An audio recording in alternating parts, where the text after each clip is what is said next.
गृहमन्त्री भइसकेको व्यक्तिको हकमा प्रहरीले पनि हत्तै गएर रिक्स लिँदैन। त्यसैको लागि रातभरि माथा पचासी भयो। र तर अहिले आजै तत्कालै तत्क्षणै होइन भने राजीनामा बुझाउनु भन्ने टाइपको पुरै जेनजी आन्दोलनकर्ताको मुड देखाएर प्रहरी जस्तो देशभक्त बर्दिवाललाई गिरफ्तार गर्न विवश बनाइयो।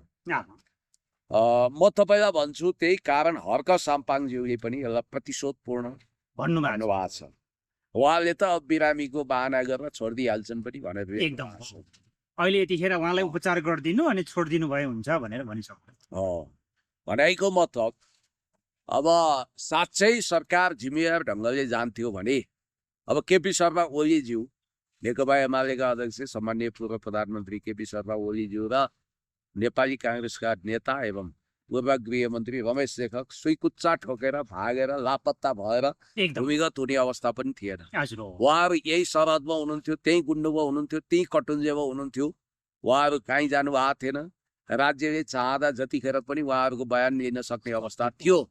तर रातभरि सुत्न नदिएर, खास गरी भन्यो भने देशभक्त बर्दिवाल जसले ब्याचलर मास्टर्स गर्नुभएको छ, त्यत्रो व्यावसायिक तालिम लिनुभएको छ, मर्यादा छ, डिग्निटी छ, हैसियत छ, त्यस्ता व्यक्ति इज्जतदार सहरीहरूको निद हराम गरेर जसरी उदण्ड तरिकाले फरमान जारी गर्दै अब जस विषयमै पक्राउ गरिएको छ। फेरि अर्को के भने हाम्रो पूर्वीय सभ्यतामा जुठो बारिरहेको अथवा एक हिसाबले भन्नुपर्दा क्रिया बसेको व्यक्ति लुगा पनि फुकाउनु भएको छैन।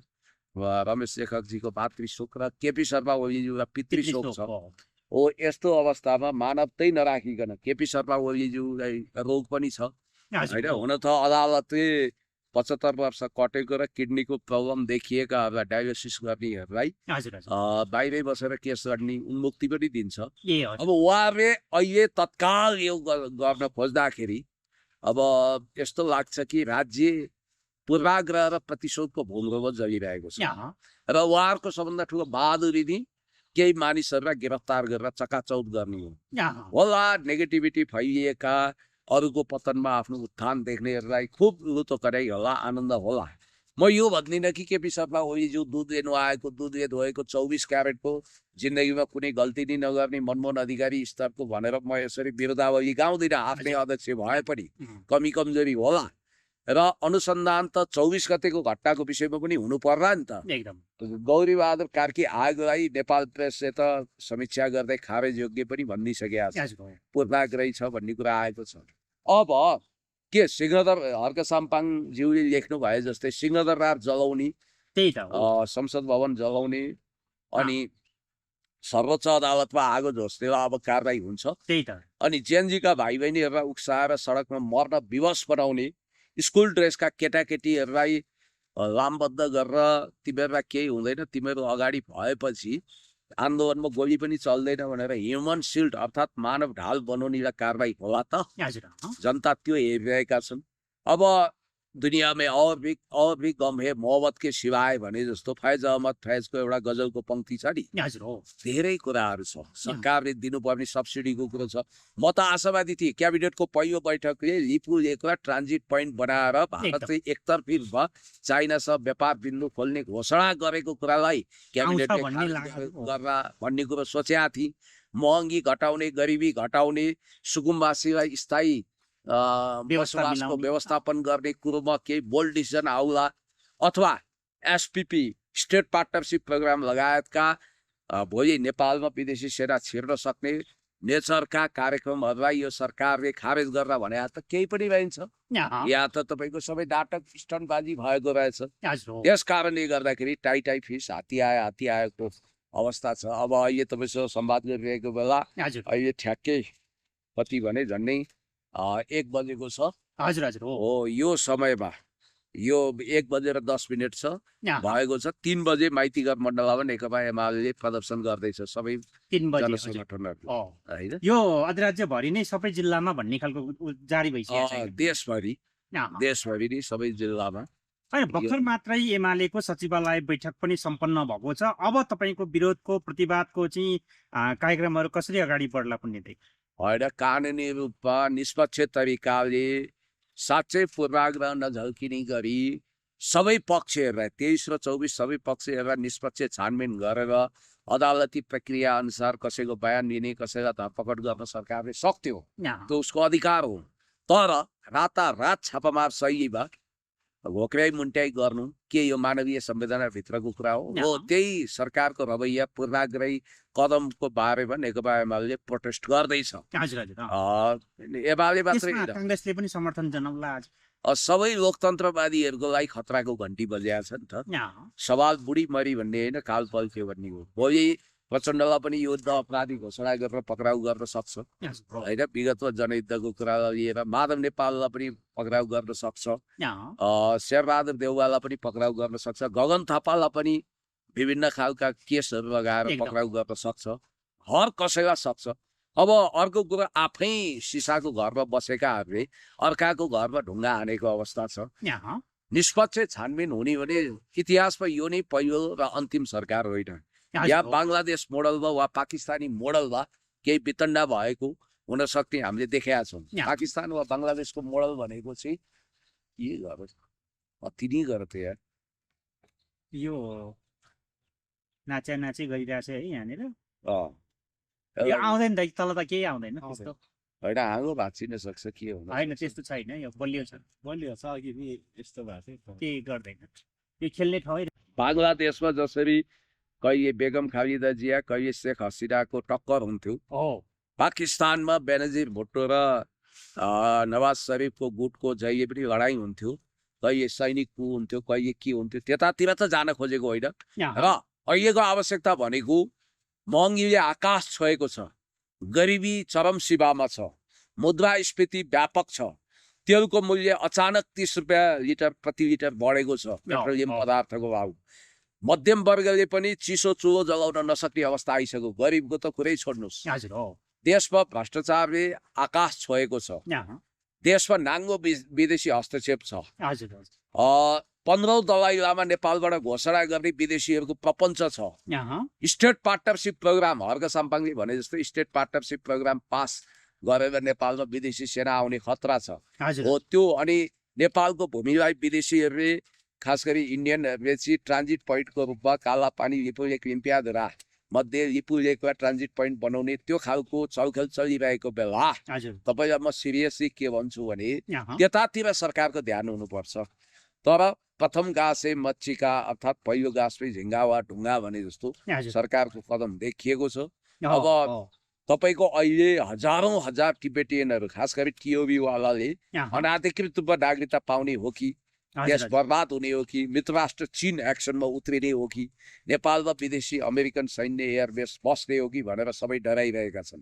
अब हो केपी शर्मा ओलीज्यूले विगतमा गर्नै नहुने केही राष्ट्रवादी अपराधहरू गर्नु हो, जस्तो कि लामो समयसम्म महराजीको कान फुकेर उहाँले एमसीसी टेबल हुन दिनु भएन, भरे महरालाई पनि भिक्टिम गराए, केपी शर्मा ओलीज्यूलाई पनि यो हालतमा पुर्याए। अनि त्यसै गरी उहाँले पास भइसकेको एमसीसी पास हुन थाल्दा एमालेलाई बहिष्कार गर्न लगाउनु भयो र त्यसपछि एमसीसी कार्यान्वयनमा लानु भएन। अनि तपाईँलाई अर्को कुरो भनौँ, एसपीपी टेबल गर्न उहाँ सहमत हुनु भएन। शेरबहादुर देउवा कसो कसो हडबडाइसक्नु भएको थियो, शेरबहादुर देउवालाई कन्भिन्स गरेर 2079 साल असार 6 गते एसपीपीलाई टेबल हुनबाट वञ्चित गराउनु भयो, खारेज गर्नु। 2079 साल असार 7 गते नेपालमा उही अमेरिकामा ओपन सोसाइटीको लागि फन्डिङ गर्ने जर्ज सोरेसको फन्डिङबाट चलेको फ्रिडम पार्टी, त्यहाँको नेसनल फ्रिडम पार्टी जसको चिन्ह पनि घन्टी नै छ हो, त्यसको कपी एन्ड पेस्टको रूपमा नेपालमा जन्मिएको आशंका गरिने राष्ट्रिय स्वतन्त्र party national freedom party Nepal, त्यसको एउटा फ्रेन्चाइज जस्तो अमेरिकन स्वतन्त्र पार्टीको फ्रेन्चाइज जस्तो अमेरिकन फ्रिडम पार्टीको फ्रेन्चाइज जस्तो पार्टी नेपालमा खोलियो। र तपाईँलाई अर्को अचम्मको कुरा गर्छु कि एमसीसी कार्यान्वयनमा गएन, पिआरआईलाई कार्यान्वयन गर्ने कुरामा प्रतिबद्धता व्यक्त गर्नुभयो केपी शर्मा ओलीज्यूले। साङ्घाई कोअपरेसन अर्गनाइजेसन एससीआई को ग्लोबल समिटमा चिनिया महामहिम राष्ट्रपति सी जिनपिङ र रुसी राष्ट्रपति भ्लादिमिर पुटिनसँग। अनि उहाँले यिनै अपराध गर्नुभयो, कालापानी लिम्पियाधुरा समेटिएको महान नक्सा निकाल्नुभयो। यस्ता खालका राष्ट्र अपराधवादी अपराध गरेको हुनाले उहाँले यो दण्ड त भोग्नै पर्ने थियो, किनभने यो त काजी भीममल्लको श्रीमतीको श्राप छ यो देशलाई असोज गर्नेको भलो नहोस् भनेर भीमसेन थापा सेरिएर मरेको देश हो। यहाँ केशव प्रसाद भट्टराईले रुँदै रुँदै सत्ता छोड्नु परेको छ सन्त नेताले। मैले यसको मतलब उहाँलाई एकदमै इतिहासकै विलक्षण माओ सेतुङ वा ग्लोरिफाई गर्नु आयो तपाईँले। मनमोहन अधिकारी मदन भण्डारी लेभलको भनेको छैन, तर उहाँले राष्ट्रियताको लागि केही गम्भीर काम गरेको परिणामस्वरूप अहिले यो दिन देख्नु परेको छ। अब अहिले रङ्गीन कुवामा डुबेर हिरो भएकाहरू पनि थुन्सेमा छोपेपछि न्याउ गर्ने अवस्था आउँछ, हेर्नु होला। र केही पपुलिस्ट फन्डा गरेर स्टन्ट गरेर जनताको आँखामा छारो हालेर अब तपाईँको विदेशी भेस्टेड इन्ट्रेस्ट अन्तर्गत यिनीहरू अगाडि बढ्यो भने जनताले जनविद्रोह शान्तिपूर्ण तरिकाले गर्नेछ। यो धरपकडलाई पनि एक किसिमको स्टन्टै मान्न सकिएला कुनै के हो खासमा? अब यसलाई यसरी हेर्नु पर्यो, हुन सक्छ तपाईँले भने अब यो चाहिँ आग्रह पूर्वाग्रह बढी देखियो क्या। जस्तो ड्यू प्रोसेस थियो नि त कानुनको, र उनीहरूलाई केपी शर्मा ओली र रमेश लेखकजीमा पक्राउनै गर्नुपर्ने रहेछ। नेकपा एमाले त गैर कानुनी भनेको छ, यो गैर कानुनी कतै देख्नुहुन्छ तपाईँको दृष्टिकोणबाट? एमाले भनेपछि कानुनी हिसाबले यसको व्याख्या गरेको होला, किनभने प्रधानमन्त्री त गोली चलाउने आदेश दिने चेयरमा हुनुहुन्न थियो। कार्की आयोगको प्रतिवेदन नै पूर्वाग्रही छ भनेर हामीले भनेकै छौँ। एकदम 24 गते 50 खर्बको नोक्सानी हुने गरी जुन वितण्डा भएको छ त्यो विषयमा त छानबिन भएको छैन। त्यस बेला ठ्याक्कै तपाईँको चाहिँ अब प्रतिवेदन जलाउँदै सडकमा कार्यकर्ताहरू धमाधम विरुद्धमा उत्रिसकेको छ नेकपा एमालेका। होइन, यो त के हुन्छ भने प्रतिशोधको राजनीति गर्नु हुँदैन। बुद्धम शरणम गच्छामि धम्मम शरणम गच्छामि। हिजो सिंहदरबार आगो लगाउने स्क्रिप्ट लेखिएको छ, स्कुल ड्रेसका विद्यार्थीलाई सडकमा उतारिएको छ। कुनै मङ्गल ग्रहको एलियन आएर त यो गरेन होला। त्यस कारणले गर्दाखेरि अब यहाँ त जस्तो पनि मन्त्री हुने रहेछन् होइन। हामी यस्तै त हो नि ब्रो शैलीका। अब तिनीहरूको इतिहास, तिनीहरूको दर्शन, तिनीहरूको राजनीतिक प्रशिक्षण केही छैन। अब हेर्नुहोस्, त्यत्रो व्यावसायिक तालिम गरेका प्रशासकहरू, सिडिओहरू, पुलिस प्रशासन कस्तो गरी उनीहरूको आत्माले के भनिरहेको होला होइन। पढे लेखेको इमान्दार भद्र भलादमी राजनीतिक अनुभव भएको कुशल मान्छेलाई मन्त्रीको रूपमा देख्न पाउनु उनीहरूको भाग्य हुन्छ। तर एउटा अत्यन्तै अयोग्य मानिसको आदेश तामेल गर्दा उनीहरूलाई कति पीडा हुँदो। त्यसकारण राज्य विहीनता छ, दण्डहीनता छ, एकतर्फी मात्रै हिंसा र आतंक देख्ने रोग मौलाएको छ। अनि दुवैतर्फ बज्ला ताली। तपाईँ आफू सिसाको घरमा बसेर अर्काको घरमा ढुङ्गा हान्ने कुरो पनि भएन। त्यसकारण यहाँ धेरै कुराहरू छ। जेनजी आन्दोलनमा घटेको घटनाहरूको विषयमा चाहिँ अब बालवाला न्यायाधीशले पनि छानबिन गर्नुपर्छ भन्ने हिसाबले नेकपा एमाले यतिखेर आवाज उठाइरहेको छ। भनेपछि गौरीबहादुर कार्कीको आयोगलाई मान्य नदिने नयाँ ढङ्गबाट जानुपर्छ भन्न खोजिएको हो। गौरीबहादुर कार्कीजी जेनजी आन्दोलनमा सुशीला कार्कीजीहरूको लाइनमा हुनुहुन्थ्यो, अर्थात् द्वन्द्वको एउटा पक्ष हुनुहुन्थ्यो। त्यसकारण उहाँले कस्तो प्रतिवेदन दिनुहुन्छ भन्ने कुरो चाहिँ पहिले पूर्व अनुमान गरिएको थियो। यस्तै प्रतिवेदन महिना अगाडि नै विरोध गर्नु पर्थ्यो होला नि त। अनि 24 गतेको घटना चाहिँ 23 गतेको प्रतिक्रिया स्वरूप जन्मिएको भनेर हुन्छ। 50 खरबको नोक्सानी भएको छ, प्रहरीहरूको ज्यान गएको छ, त्यत्रो क्षति भएको छ, जेल तोडिएको छ। त्यस कारणले गर्दाखेरि यो के हिटलर राज हो, डराउनु पर्छ। फ्रिडम अफ स्पिच उपयोग गर्न पाइँदैन। म त सुन्दैछु संसदमा केही सांसदहरूलाई नै यदि उनीहरूले आफ्नो अभिव्यक्ति स्वतन्त्रता प्रयोग गरेर राष्ट्रघाती अपराधी ध्वंसात्मक गतिविधिवाला विदेशी एजेन्टमा नङ्ग्याए भने चाहिँ उनीहरूलाई नै गिरफ्तार गर्ने सम्मको पराकाष्ठमा यिनीहरू पुग्न सक्छन् भन्ने मैले सुनेको छु। हजुर हो। यति बेला जस्तो अर्क सम्पाङज्यू लगायतका व्यक्तिलाई नै असुरक्षा हुन सक्छ। जस्तो अहिलेको आवश्यकता के थियो भन्दा बिचरा ती टोखा लगायतका जति पनि सुकुम्बासी बस्ती छ तिनीहरूलाई पुनर्वासमा लाने, उनीहरूको घाँसपास कपासको प्रबन्ध गर्ने, शिक्षा र स्वास्थ्य निःशुल्क गर्ने, सार्वजनिक खानेपानी र शौचालयको व्यवस्था गर्ने, अनि महँगी कन्ट्रोल गर्ने, अनि कालोबजारी नियन्त्रण गर्ने, अनि त्यसपछि रोजगारी सृजना गर्ने, यो काममा जानु पर्थ्यो। अब यहाँ अनुमान के गरिन्छ भने रविजीको पनि मुद्दा डेमोक्रेट्सको तरवार जस्तो झुन्डिरहेको छ, त्यही भएर उहाँ मुटुमाथि ढुङ्गा राखेर हाँसिरहनु भएको छ। अब मन्त्रीमण्डलमा अब के भन्ने, हिजो हामीसँग सेल्फी खिच्न घन्टौँ लाइन लागेर प्रतीक्षा गर्नेहरू पुगेका छन्। हुन त जो जसरी आयो त्यसै गरी जान्छ। किन म तपाईँलाई भन्छु, उहाँहरू टिक्ने चिज हो कि बिक्ने चिज हो? मलाई त टिक्ने लाग्दैन, बिक्ने हो। 2-4 दिन 4 दिनका चाँदनी फेरि अँधेरा टाइपले झिलिक्क देखेर मिलिक्क हराउने हो। म यो भन्न खोजेको राजनीतिक दलभित्र ड्रास्टिक चेन्ज हुनुपर्छ, रूपान्तरण हुनुपर्छ, नेतृत्व हस्तान्तरण हुनुपर्छ, पुराना पुस्ताले गरेको भुलहरू सच्याउनुपर्छ, तर पुराना पुस्ताले गरेका कतिपय राम्रा कुराहरूलाई पनि त ओन गर्नुपर्छ। एकदम हो। त्यही भएर राष्ट्रियता बलियो बनाउने, जनजीविका सहज बनाउने, नेपालको अन्तर्राष्ट्रिय सम्बन्ध राम्रो बनाउने, पञ्चशीलताको आधारमा अगाडि बढ्ने, कुनै मित्र राष्ट्र विरुद्ध बिआरआई खारेज गर्ने तहसम्म जान सक्ने खतरा छ भनेर बोलिरहेछन्। हिजो सुरेन्द्र केसीले डरलाग्दो खुलासाहरू गर्नुभएको छ, हजुर भरत दाहालले गरिरहनु भएको छ। त्यस कारणले गर्दाखेरि हेर्नुहोस्, अब निडर भएर आफ्नो अभिव्यक्ति राख्न हामी त तर्सिँदैनौँ होइन। देश तथा विकास समृद्धिको पक्षमा यो अब चटाइको गुन्द्रीमा बसेर काम गरिरहेको हर्क साम्पाङ जिल्ला समेत गुइठे हवलदार यो गर्छ ऊ गर्छ भनेर अहिले हेपिरहेका छन्। विश्व लिम्बू जस्तो निर्भीक पत्रकारको दोलो काटेका छन्। एकदम अभिव्यक्ति स्वतन्त्रता जिब्रो थुत्ने गरी अपहरण गर्न कोही मानिसहरू तयार छन् होइन। हिजो जेनजी तपाईँको प्रतिवेदनले देखाएको जो पत्रकारहरू हुन्छ अब उहाँहरूलाई पनि करप झ्याप पार्ला त पुण्यदै। अब हल्ला चाहिँ छ त्यहाँ भाग्य नेउपाने, अब दिलभूषण पाठक, टङ्क दाहाल त अमेरिकी नागरिक हुन्, उनलाई अधिकार पनि छैन वास्तवमा भन्ने भने नेपालको आन्तरिक मामिलामा बहस गर्न। अब के हुन्छ कसो हुन्छ अब हेर्दै जाउँ, अब यिनीहरूले के गर्छन्। जस्तो भनौँ न, अब स्वास्थ्य परीक्षण रिपोर्ट पछाडि त्रिवी शिक्षण अस्पतालको 501 नम्बर बेडमा भर्ना गरिएको छ केपी शर्मा ओलीलाई। के छ यहीँबाट बसेर नै उहाँले प्रतिवाद गर्नु होला कि होइन? उहाँको स्वास्थ्य स्थिति त हरदम उपचारमा चलेको अवस्था, एकदम त्यसमा पनि अब यस्तो कठिन परिस्थितिमा प्रेसर सुगर कन्ट्रोल हुँदैन, हजुर हजुर ब्लड प्रेसर बढ्छ। त्यस कारण स्वाभाविक रूपमा एक त रोगी त्यहाँ मानवता उहाँलाई मल्टिपल हेल्थ इस्यु देखियो भन्ने कुराहरू आयो होइन। 501 नम्बर बेडमा भर्ना गरेको भन्ने कुराहरू आएको छ। त्यही त त्यहाँ भर्ना गरिएको छ। अब ठिक छ, अब हेर्दै जाउँ। हेर्नुहोस्, यो बुढी मरी भन्ने होइन, काल पल्क्यो भन्ने कुरा हो। तपाईँलाई म भन्छु, सेफ जोनमा बस्न त तपाईँले बुद्धवादी हुनु पर्यो, हिंसा नगरेको हुनु पर्यो, अपराध नगरेको हुनु पर्यो, शान्त हुनु पर्यो। मैले भन्न खोजेँ सत्तारूढहरूको हकमा भन्दैछु, तपाईँ चोर औँलाहरूलाई ठडाउँदै हुनुहुन्छ, अरूले आतङ्क फैलाए भन्नुहुन्छ, हत्यारा करार गर्न खोज्नुहुन्छ भने तपाईँको पनि त पृष्ठभूमि हेरिएला नि त। मित्र हो, सत्ताधारी साथीहरू हो। अब कि हामी जस्तो हुनुपर्छ?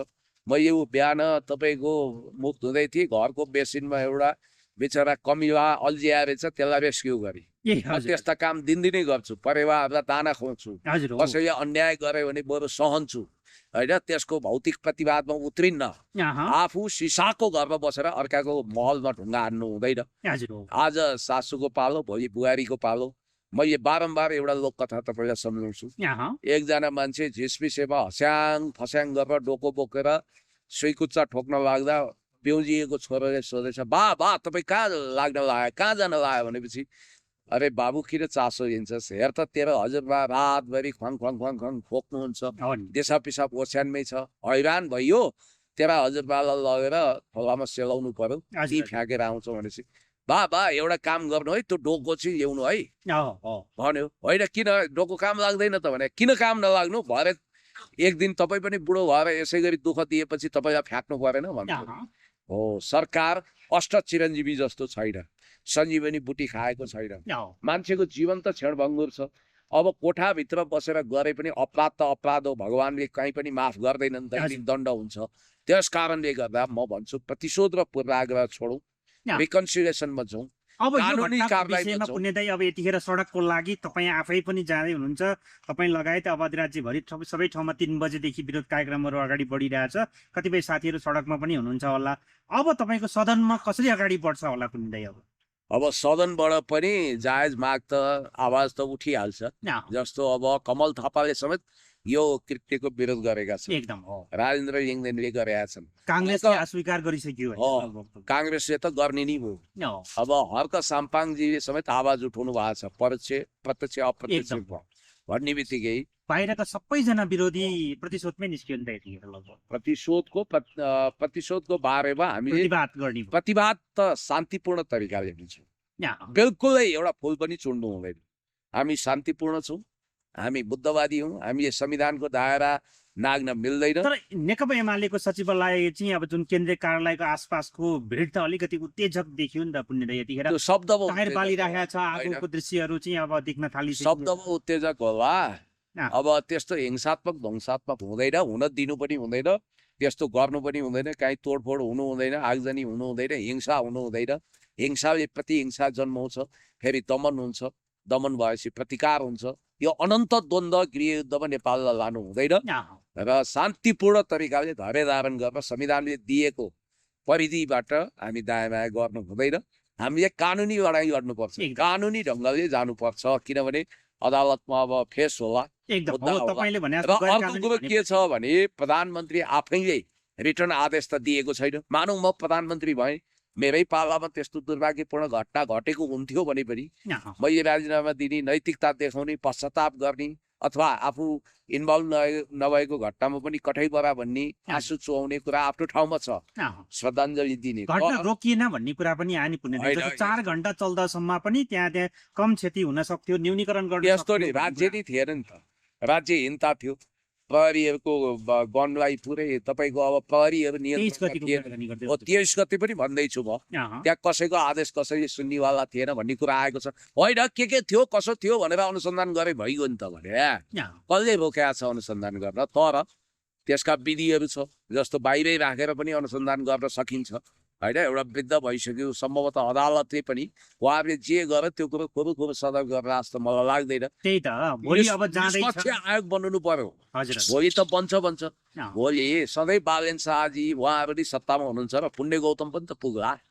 यस्तो बुद्धवादी, यस्तो शान्तिवादी, पूर्वाग्रह नराख्ने मान्छे पनि त बालेन शाह यो देशको प्रधानमन्त्री हुन सक्छन्, सुदन गुरुङजी गृहमन्त्री हुन सक्छन् भने उनीहरूभन्दा क्वालिफाइड व्यक्ति हो नि पुण्य गौतम। के कुरामा कमी छ? म पनि हुन सक्छु, तर म चाहिँ पूर्वाग्रह राख्दिनँ, म निष्पक्ष गर्छु। भनेपछि तपाईँको भनौँ न अदालती प्रक्रियामा जाँदा जो दोषी छ दुधको दुध पानीको पानी छुट्नुपर्छ। अपराधी कसैको दाइ हुँदैन, भाइ हुँदैन, दिदी हुँदैन, बहिनी हुँदैन, अपराधीको कुनै भाषा हुँदैन, भेष हुँदैन। अपराधीलाई कडा से कडा कारवाही गर्नुपर्छ, निर्दोष नफसोस्, दोषी नउम्कियोस्। र कुनै व्यक्ति फलाना तिलाना ढिस्काना मेरो, त्यो फलाना तिलाना ढिस्काना उसको भन्ने आधारमा होइन, निष्पक्ष न्यायिक जाँच हुनुपर्छ। त्यसबाट दोषी ठहरिनेहरूमाथि कारवाही हुन्छ। अब गौरीबहादुर कार्कीको प्रतिवेदन नै अदालतको फैसला होइन, त्यो एउटा रेफरेन्स हो। अब बाँकी कुरा हामी छलफल गर्दै पनि जान्छौँ। पुण्यदायी जस्तो भनौँ न भोलिको दिनमा चाहिँ अदालतले सदर गरेन, पक्रपुर्जी सदर गरेन भने तुरुन्तै छुट्ने सम्भावना पनि देख्नुहुन्छ? अब यो कानुनी राज्य मान्ने हो भने त कानुनका कुरा पालन गर्नुपर्छ। यतिखेर चाहिँ अब गैर कानुनी भन्दै गर्दाखेरि अब त्यहाँ बहस पनि त होला नि त। अदालतका कुराहरू अदालती प्रक्रियाबाट जानुपर्छ।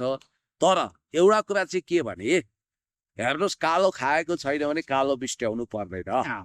जो मान्छेले जे गरेको छ त्यो कर्मको हिसाब किताब हुन्छ। भलै केही समय अन्याय होला, पूर्वाग्रह होला, मान्छेलाई दमन गरिएला, त्यसको पाप कराउँछ। फेरि त्यो भएको हुनाले गल्ती गरेको छ भने गल्ती गर्ने पक्ष उम्किनु पर्छ मैले भनेको छैन।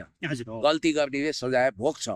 तर यदि निरपराध छ, निर्दोष छ भने, गैर कानुनी ढङ्गले थुनामा राखिएको छ भने त्यो कुरो पनि त अदालतको केही आउला भर्डिक्ट। त्यस कारणले न्याय त मरेको छैन होला। अब कि त अब त्राइमाम हुनु पर्यो होइन, हिटलरी शासन त यहाँ होइन होला। एआइजी खापुङको विषयमा के होला पुण्यदायी? आइजिपी अब यसो गर्यो, प्रहरीको हकमा चाहिँ सरकारले अलिकति घुमाउरो बाटो प्रयोग गर्यो। त्यसलाई चाहिँ एउटा शान्ति सुरक्षा महाशाखाले नि अर्थात् राज्यले नि अनुसन्धान गर्न एउटा विशेष समिति बनाउने भन्ने टाइपले त्यो अलिक घुमाउरो बाटो लियो। समाउन त उहाँलाई पनि समाउने होला। जस्तो छवि रिजालले के भन्नुभएको छ भन्दा घुँडामुनि गोली हान्ने आदेश, रबरको गोली हान्ने आदेश सिडिओले दिने हो, त्यो हैसियत उनले प्रयोग गरेको कुरो गरेका छ। त्यो कसरी टाकी टाउकोमा लगायो। इन्डियन पोडकास्ट चलाउनेसँग आएर खानजीले भनेका छन् विद्यार्थीहरू, स्कुल कलेजका विद्यार्थीलाई जुसमा लगेपछि ताकी टाउकोमा गोली हान्दैन भनेर लगेको, तर त्यहाँ त ताकी हान्यो भन्ने कुरा आएको छ होइन। कसले त्यसरी लग्यो यो विषयमा पनि छानबिन होला। त्यसकारण धेरै कुरा रहस्यको गर्भभित्र छ।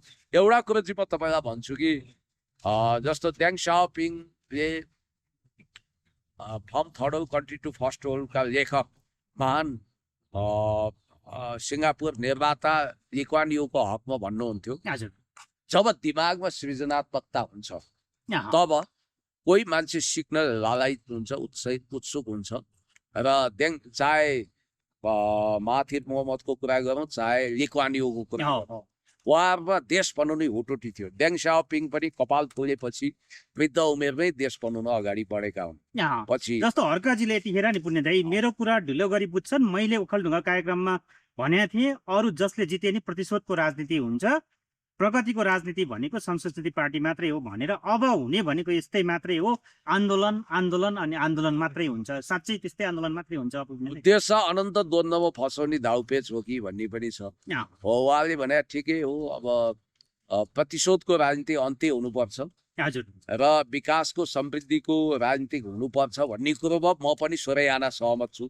किनभने हेर्नुहोस्, हिंसाले प्रति हिंसा जन्माउँछ, अँ, बदला भावनामा जानु हुँदैन। रिभेन्सको पोलिटिक्सले देशलाई द्वन्द्वमा लान्छ, गृहयुद्धमा फसाउँछ।